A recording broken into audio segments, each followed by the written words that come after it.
Welcome to Shameless podcast. Today we have got none other than Nardos Alamayo. Did I say that right?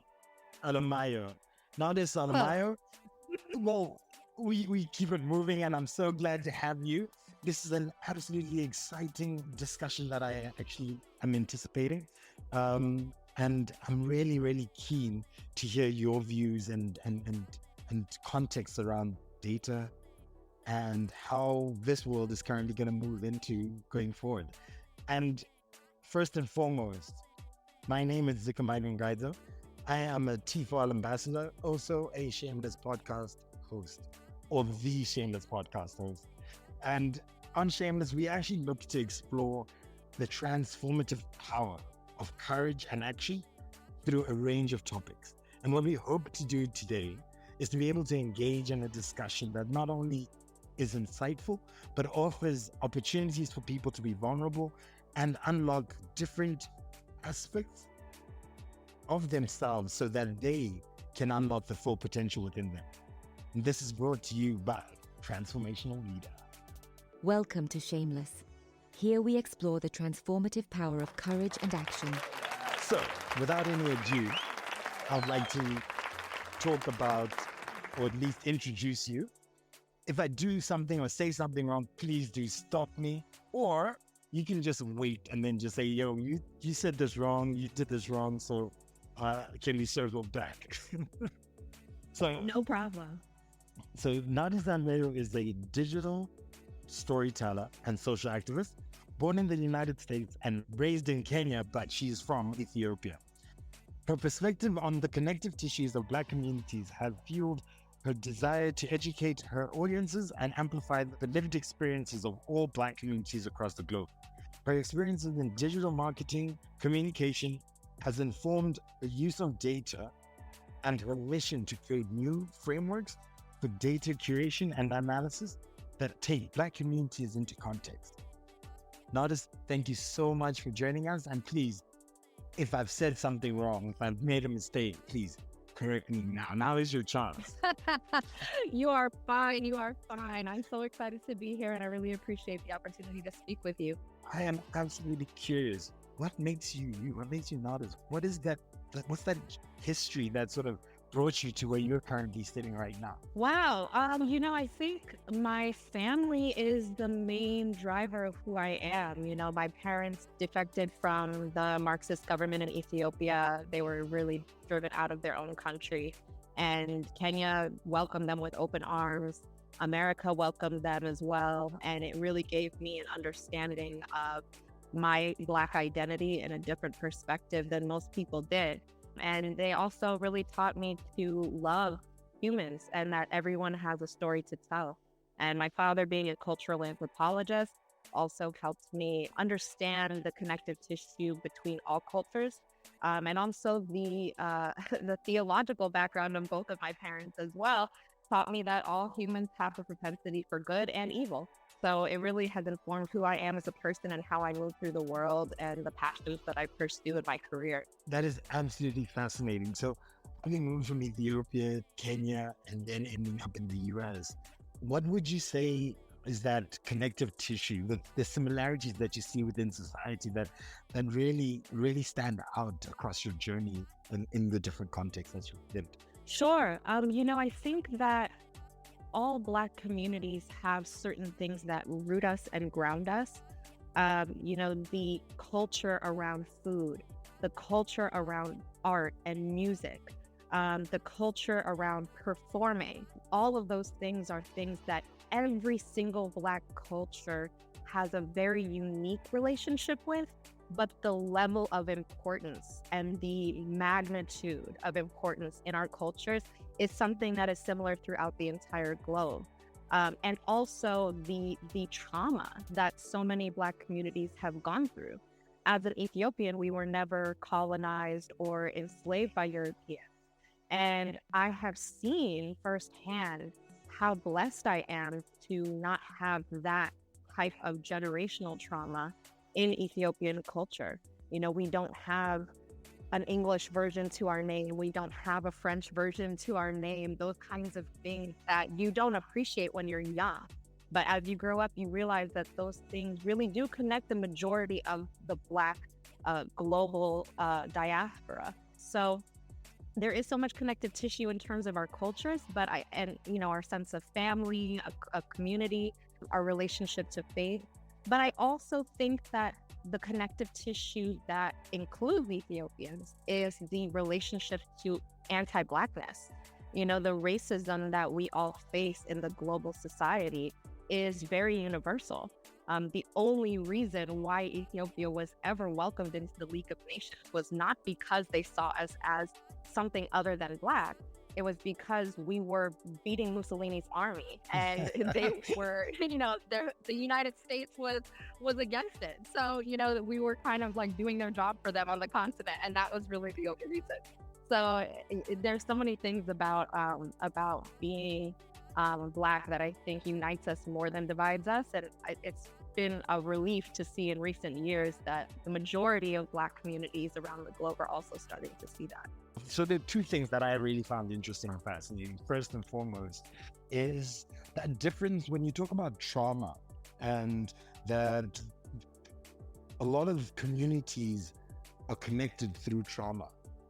And why it's actually so fascinating to me is that I was actually sitting with somebody the other day at work, and they mentioned that we are in a silent struggle.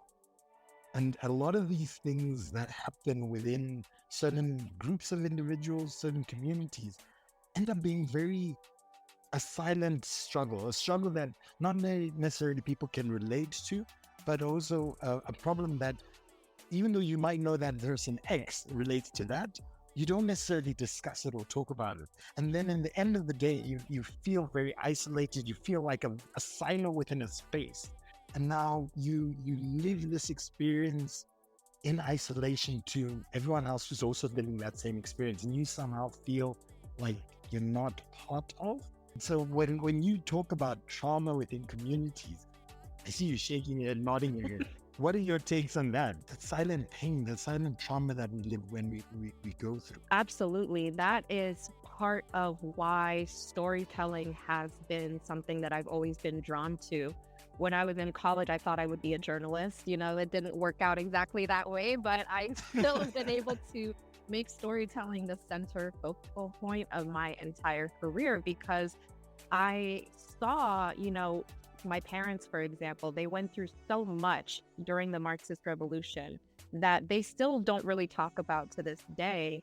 And it's not that they don't think that they can. It's that, there's this culture, I think, that on the continent that many generations have had, that if you talk about it, then you're opening up a wound instead of building that connection. And I think it's up to storytellers. And I think now younger generations are really starting to shift the narrative of understanding that it's important for us to be able to humanize these stories and to understand that we're not actually as alone as we think we are. Even in digital marketing, when you humanize the message that of a brand, when you humanize anything, I feel like even if someone doesn't fully see themselves in the story, there's a piece of the story that they see themselves in. And that's, nobody's path is the same. Everyone has their own unique journey and their own unique story. But there are elements of our stories that remind us that we're connected to something bigger than ourselves, that we're not walking through this earth alone. To be able to be of a generation that grew up in an age when that really was not accepted in our culture, and to watch the transition happening across the globe, especially at a time like now when so much of the world is in pain. Billions of people on this earth are at war right now, all at the same time. We're still coming off of the isolation that so much of the world was in during the COVID-19 pandemic. There are so many things that have kind of compiled on top of each other.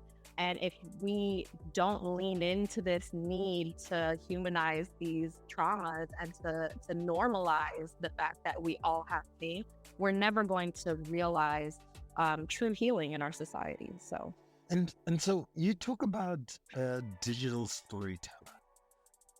Elaborate, please, on that. What is a digital storyteller? Can I be a digital storyteller? Do I have to go to school? Like, hey, 6 hours later, bang, here's my certificate. I'm now a digital storyteller. Please explain to me, because I mean, you talk about, nobody's elements and nobody's journey is the same. And at the end of the day, storytelling can be a massive tool that we could use in order to be able to break these barriers and bridge across cultural silos. And I think that's a very wonderful tool. But what is that? And how do I get involved? Absolutely. So I'm probably the only person on earth who has digital storyteller on their business card, but I will say that everybody can do it. Everybody can do it. I do not have any claim to that title. Let me tell you, I really call myself a digital storyteller because I grew up as a person who had a lot of adventure in my heart. I wanted to travel. I wanted to see the world. I wanted to be fluid in like how I pursued projects, what types of projects I pursued. And I didn't want that corporate stuffy life. I started out in the corporate life when I first finished up with college. I started out in the corporate America, sky-rise building, stuffy cubicle, and I hated every second of it. And I was miserable. I was really miserable. And I just realized that my entire career was about using my storytelling gifts to make wealthy people even more wealthy. And it just was not fulfilling in my soul at all. So it was actually around the 2016 election in the United States when Trump and Hillary Clinton were running against each other. And I realized, oh, the world is going in a very strange direction. And I don't want to spend the rest of my life in this cubicle. So, I really started traveling. I started kind of taking storytelling on in my own way. And as I progressed throughout my career of consulting and traveling and doing things on my own, I started working in nonprofit spaces and really trying to find areas where I could, do a wide variety of storytelling. I didn't want to be boxed into one thing. Now, in terms of what other people can do as a digital storyteller, I think social media has really changed what that means. And I think everybody can be a digital storyteller. The fact of the matter is that every human being out there has a story to tell, and your story is valuable. It's really just a matter of finding your audience, the people who are going to connect with your story. And sometimes those people just find you. Sometimes it's a group of people who you would not expect will resonate with your story. But you can make a huge impact just by being honest and authentic. And I always tell people, nowadays there's so many tools out there that you can use to make it easy to be a creator of a story. And the most important thing is that you are being authentic in your story because it builds trust with your audience. It helps your audience connect in a very authentic way. And if we're talking about using storytelling as a tool to heal traumas in the world, then that trust is critical. If that trust is broken and you are exposed as a fraud in your storytelling, then it hurts people. It really does hurt your audience if they've built a connection and a trust in you. So everybody can be a digital storyteller. What I found really fascinating about what you were saying is that when we talk about anybody can be a storyteller, and sometimes you don't even need to tell a story, but you can be part of a story and you'll get a small fragment of something that can assist you. For me, what makes that amazing is that it's about the community, and communities are the things that really can support and drive and really amplify what our shared experiences look like and what solutions can actually come from that. And also from a point of change is not actually a single man journey or single person journey. It's a journey that is a collective journey by a lot of other people part of the journey. And so for me, I am absolutely, I'm fascinated, and I'm going to be putting that in my bio, digital storytelling. Because Please do. We need more of them. We need more. And so now in a digital space, how does the data and or information play a role in the storytelling world? Like, how does the context of what we are consuming as information, or what we're basing a lot of our stories off of, and what we're also consuming, how does that inform either biases or anything else out there in the world? How does that look like? Absolutely. So one powerful tool in digital storytelling is data. Having data-based storytelling is critical for particularly in policymaking, in the work that I do with nonprofit organizations.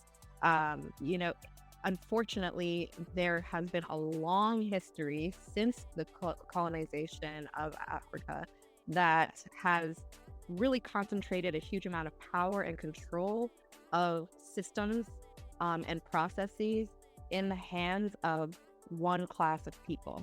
And that class of people has not included Black communities across the globe. We saw it even during COVID-19, that African countries were, arguing about the right to peer review the vaccine test results. And so those kinds of things that Black communities across the globe have been fighting for the last several years, especially now in this era of digital transformation on the continent. It does play a role when you look at data ethics as a practice. Really, the definition is whose lived experience are you prioritizing when you curate the data, when you analyze the data, and when you report out the data. And unfortunately, no matter how much Black communities try to prioritize our lived experiences, the reality is we did not own the process of curating much of this data. We don't own the governance of much of this data, and we don't get to really own the end result either. There are many, in the United States, Indigenous communities have had many instances of the ownership of their data not being within their own communities. Black communities have been the same. When I was talking to a reporter at the Associated Press who was complaining about how, they'll do polling and research, and the reporters will complain about certain communities being undersampled. And the solution is just, oh, well, they're always undersampled because they don't respond to these. And there's no plan to reinvest or exactly. So, and there have been polling and research projects done where there's a smokescreen of a Black organization being used in order to build trust with the community that they're researching. But then when you dig a little deeper, you find out that the funding and the ownership of the data is actually some, foundation or corporation that has no vested interest in the well-being of the community that they're researching and reporting out on. It is a critical piece that we're still missing. There is still a lot of work to be done, but there is work being done, and that is the most important thing, that we're moving forward. And please enlighten me, when you say work being done, what sort of work is being done at current relating to this sort of field? Well, I think that Black communities across the globe are really just putting their foot down, which is really important.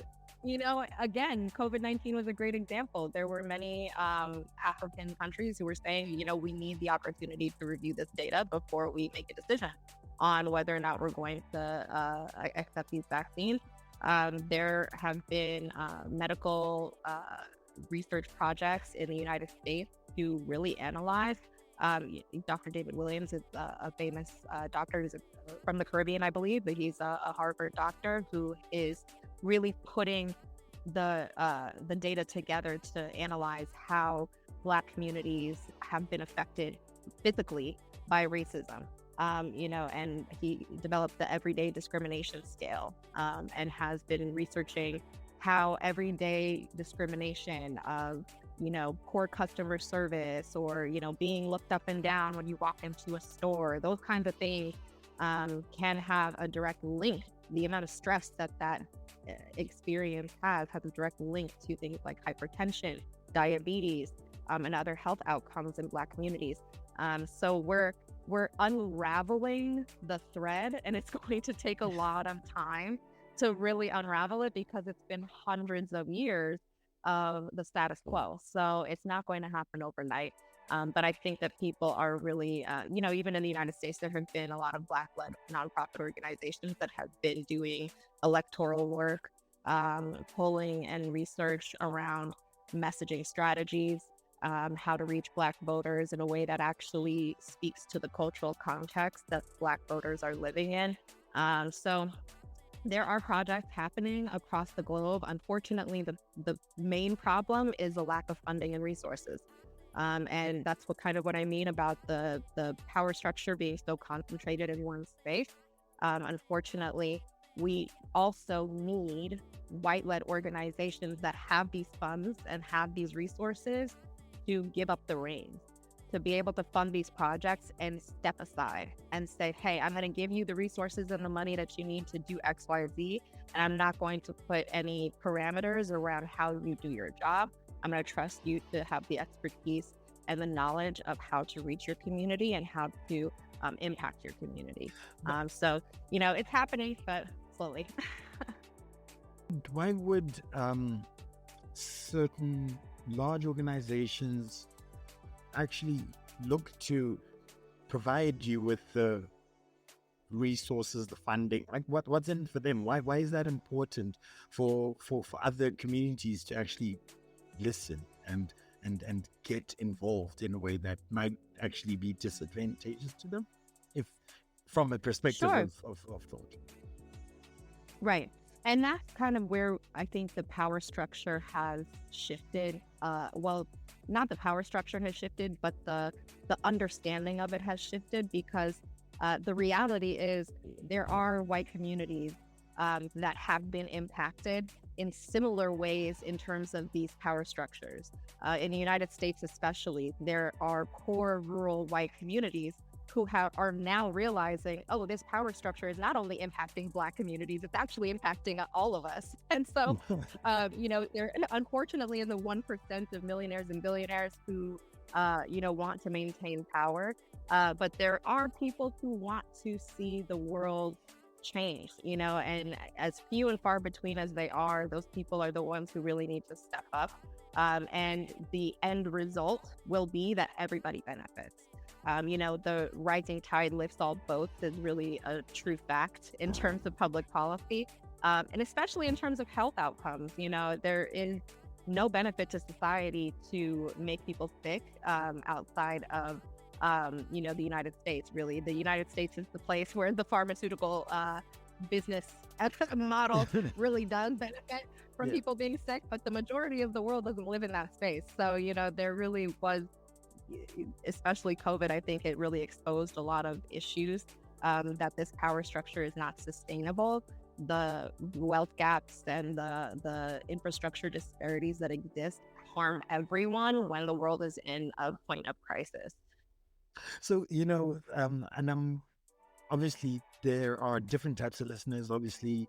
And one thing that I am sort of taking out from some of the points that you've raised is, across the board, there is a benefit for a more represented society, data source, data literacy, and governance associated to data and the way that it is used. Because, like you said, and I really love this, the rising tide affects all boats. I mean, we are in a global community, a global network, and at the end of the day, if I am sinking, it's not that you're living on a different planet. I'm sinking on the same planet that you're living in, and I will pull you down, even if it might feel as though it's far. And when we had COVID, you quickly realized just how interconnected we all are. And though something might have started or happened somewhere else, whether it is in China or anywhere, and now the whole world is coming to a standstill. And I kind of think that is so, it speaks to the volumes of how we all need to work in order to break these problems together for each other. Beyond that, Absolutely. and beyond that, when I look at even within a more concentrated version than a global context, in a company of itself, if you work in a company and the policies which might have been driven through data, the development of policies within a company, governance within a company, even tools that are within a company, recruitment tools, you might find that those tools could actually carry a bias that we don't necessarily understand or know, just by the simple fact that you don't have a good representation of the data, or the algorithms used essentially result in a very different discussion point, or a very different outcome. And so I find what you're saying Absolutely. extremely interesting, because not only is it on a global scale in America, or even within Black communities anywhere else in the world, I also think in a company, you find these very easy to overlook aspects just encroaching into people's ability to make meaningful change, meaningful decisions, because the basis of where you're coming from is actually driven from something that might not necessarily incorporate a full range of perspectives, experiences, and in essence, you lose a lot. Is that right? Absolutely. And yes, and I think that now it's more critical to have individuals as digital storytellers than ever before, because we're realizing that, let alone a company, even just a tool, Yeah. with AI existing, it was developed without Black and brown people in the room, so Yeah. it the biases are relevant throughout. They're very apparent. And I think that there's a big danger right now with companies kind of using this as an opportunity to not hire Black content creators, to not hire Black storytellers, because they have AI tools that will do it for them. So I think we have a responsibility as Black storytellers to make sure that we're using our authentic voice as much as possible, that we're not relying on the tools that are really designed to push us out of the room when it comes to storytelling. I think it's really critical. And yes, I think recruitment, especially from a business perspective, I have been in the consulting world for quite some time. Messaging and communication is something that is very rarely considerate of all of the audiences that it could include. And when you really kind of take a step back and help people understand, like, no, if you really take this to the highest level of humanizing a story, then you can actually connect with a lot more people. But if you really try to narrow it into just one single worldview, then you're going to lose a lot of people, and you lose customers, you lose employees, and it really is a poor business decision to have a less inclusive practice. And I think the idea of retention of skills is something that you anybody really, any business, would struggle to do if they don't connect with, if they don't represent, or to some degree within their communication style, within some of their policies, that essence that resonates with an individual. Because if you're coming to work every day and your job is just to do thing A or B, what is in it for you as an employee? You want to feel a certain level of connectedness. And so I think that's so pertinent. And I'd like to take this second right now to as part of a transformation ambassador, there are requirements for me to actually be an advocate for lots of different things.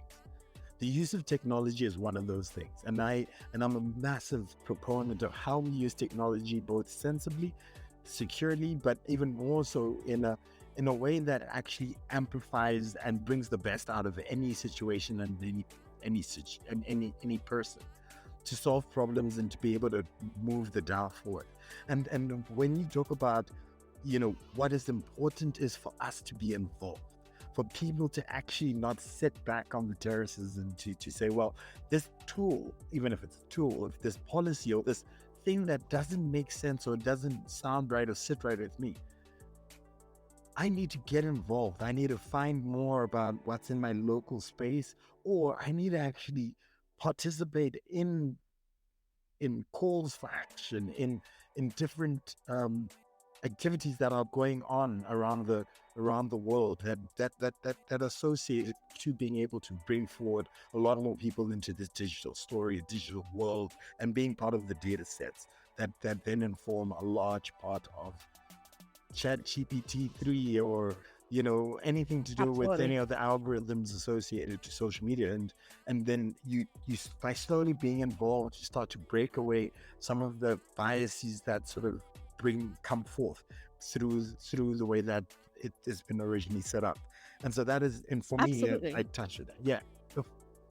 And I will say that that's part of why I say rising tide lifts all boats, because the proof is in the results. The data is there to show when you have more Black people in medical leadership positions, you have better health outcomes. When you have more Black people in leadership in a company, you have better outcomes in terms of sales goals, in terms of employee retention. When you have more Black people involved in the creation and the usage of technology, it performs better. And that's because we have such a diverse cultural experience as Black people in every part of the globe.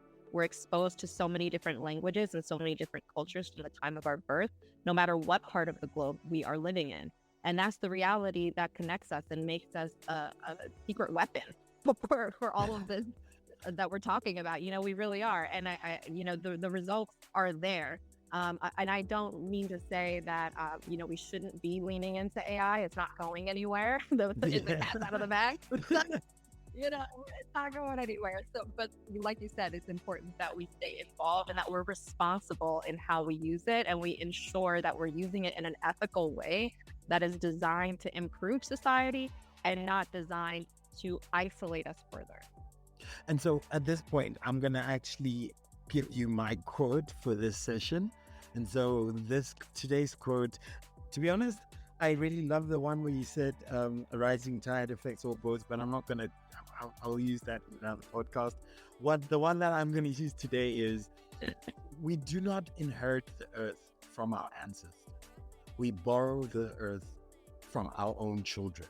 And the reason why I think this is so pertinent is because we are building on what we currently have in the world that we are in order for us to make a better world for the children that are to follow, for the next generation, and for the groups of people. And that in my mind speaks to what a leader looks like, what a leader is.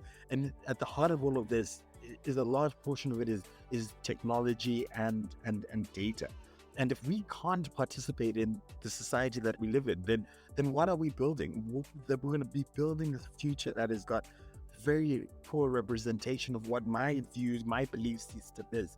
And the thing that you mentioned was unapologetically, or authentic, the authentic self. And you have to be unapologetic in that, because at the end of the day, Absolutely. your experience is yours, and it's yours to share, yours to empower others with that journey. And I think for me, it's absolutely invaluable that we have digital storytellers such as yourself advocating and driving that change that we are looking to see for that future.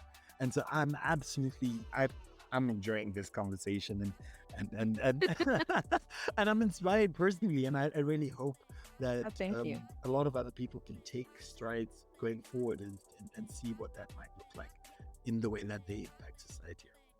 Now, I have got one question. Sure, please. And that question is, you say you've done quite a lot of different consulting within this digital storytelling, and as well as marketing, digital marketing.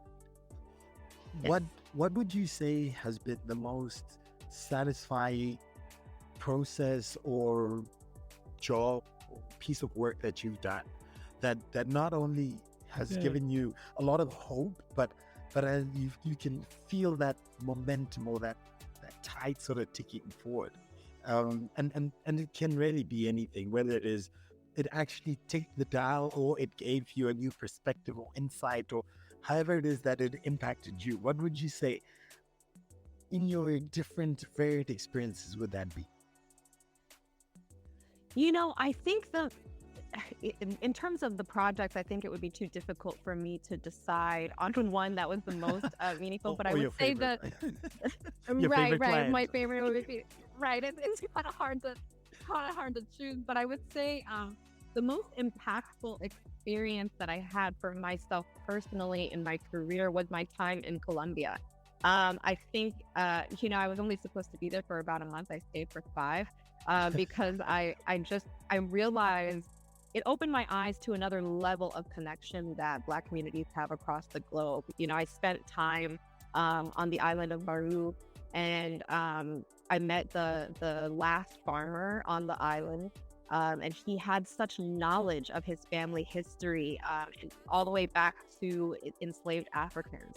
I met the oldest fisherman on the island, and he also had so much knowledge of his family. And it just kind of made me realize, yes, they may not have like the documentation, they may not have, some genealogists out there kind of putting their family tree together, but because they had such an ownership of their story and in this closed space, they were able to preserve so much.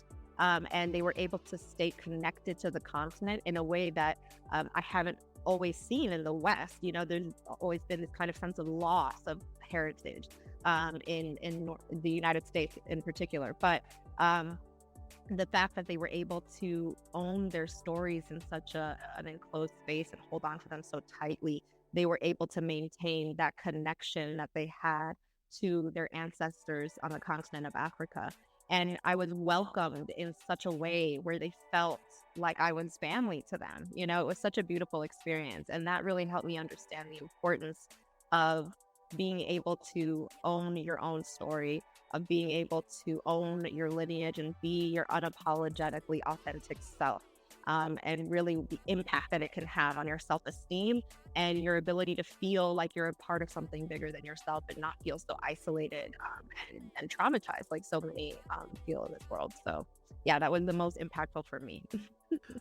And you know what? That is so amazing because within T4L, the major aspect is about community. And it's a community that really strives for us to be able to not only be comfortable with each other, but to be unapologetically ourselves and unapologetically, authentically ourselves. And at the end of the day, if you are able to find communities like that, not only does it provide you an enrichment within yourself, but you can also find support in some of the causes that you're driving, because those experiences that we have are not unique only to yourself, but you quickly realize that, well, I'm not the only one in this space feeling like this. And at the end of the day, the thing about being authentically yourself is that it takes courage. And especially in a room where you don't necessarily feel like your voice might be heard, or is applicable.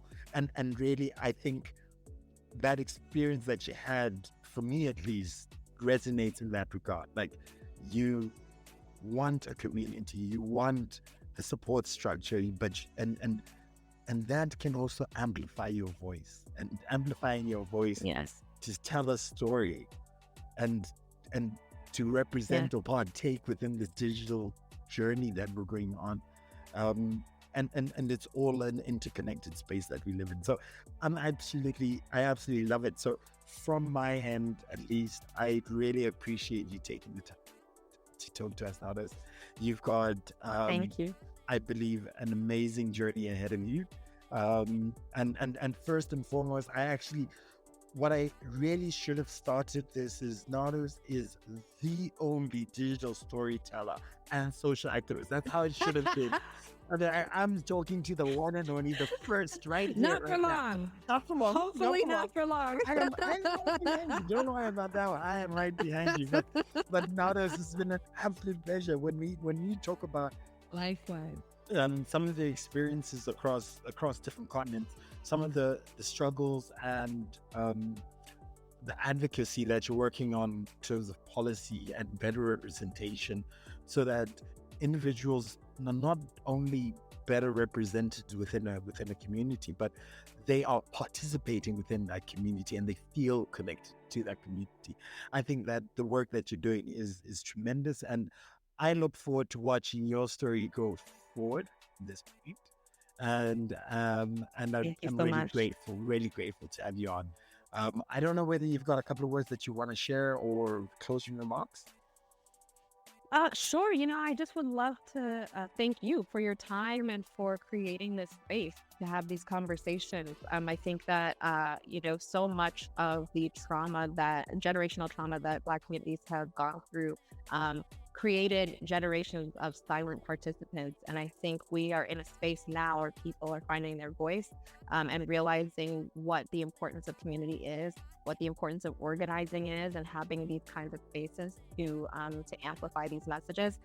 So just creating a space like this in and of itself is digital storytelling, and it takes an act of courage. So I just want to thank you for allowing me to be a part of it. Don't forget to like, subscribe, and share as we embark on our mission to impact 1 million African lives by 2026.